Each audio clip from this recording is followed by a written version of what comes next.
Bonjour, je m'appelle Benjamin Lubzinski, je suis psychothérapeute et coach et aujourd'hui je vais vous parler d'un problème qui concerne beaucoup de monde et beaucoup de couples puisqu'il s'agit de la jalousie. Je sais qu'elle me trompe, je sais qu'il me trompe.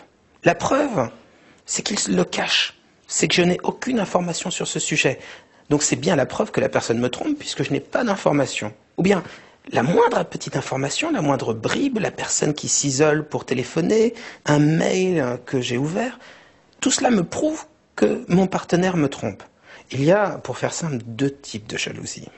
Une jalousie involontaire que la personne subit, qu'elle vit mal, et puis une jalousie, pas forcément volontaire, mais qui sert à la personne jalouse pour asseoir une forme d'autorité et de domination sur le couple. Il est très important, lorsqu'on parle de jalousie, de bien faire la différence entre la jalousie involontaire, malheureuse, subie par la personne jalouse, et la jalousie dominatrice, nuisible d'un partenaire sur l'autre. Vous trouverez sur le site psy-coach.fr et sur le site pratix.com des vidéos, des articles sur la manipulation. Et c'est très important, si vous avez un conjoint, un partenaire qui est jaloux, de bien faire la différence et de savoir si oui ou non c'est un moyen de pression sur vous ou pas. Concrètement, si la personne qui est jalouse en souffre et qu'elle a vraiment envie de changer, il est plutôt simple de traiter ce problème en thérapie. La jalousie, pour faire simple, est une forme de phobie. En fait, c'est la peur, littéralement, d'être trompé. C'est une inquiétude, ce sont des ruminations, c'est un stress également. Et donc la manière qu'on va avoir de le traiter en thérapie est exactement la même que pour les phobies. Donc pour faire simple, phobie comme jalousie, ça fonctionne en boucle. On se sent mal physiquement, on se sent inquiet. Parce qu'on se sent inquiet, on va se mettre à ruminer, à créer des scénarios plus ou moins fous.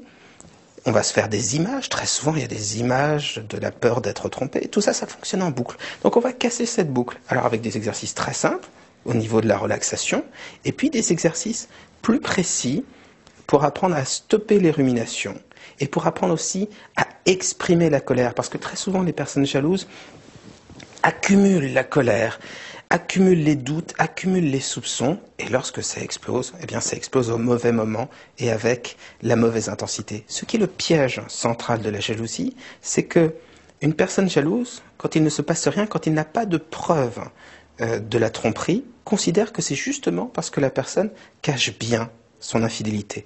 Et lorsqu'il a la moindre preuve, il va considérer, au contraire, que, évidemment, c'est la preuve de l'infidélité.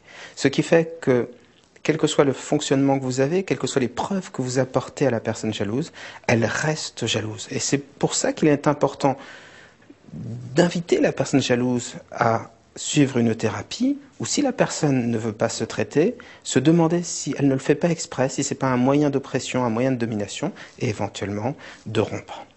Vous trouverez des articles sur la jalousie, des articles aussi sur la manipulation. Je vous l'ai dit, c'est très important de ne pas l'exclure comme diagnostic. Sur le site psy-coach.fr, vous trouverez également le nom de spécialistes de la jalousie, des phobies en général. Et puis, si vous souhaitez nous consulter, vous avez le 01 42 26 40 27.